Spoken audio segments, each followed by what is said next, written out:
Imagine two runners keeping the exact same pace. One looks relaxed and smooth, while the other seems to be struggling.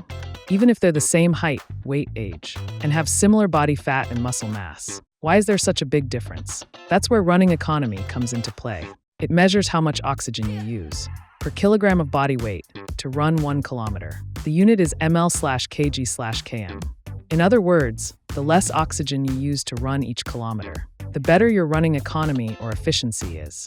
To calculate running economy, we look at heart rate, pace, running dynamics, and something called step speed loss, how much speed you lose with every step.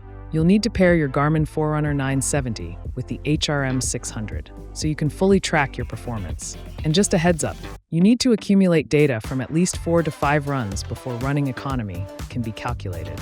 So, try to wear your gear every time you head out for a run. Over time, you'll get data that's way more meaningful and true to your actual performance. At the same pace, one runner might use more oxygen than the other. So running fast isn't enough. You've got to run efficiently and go the distance. Start by improving your running economy.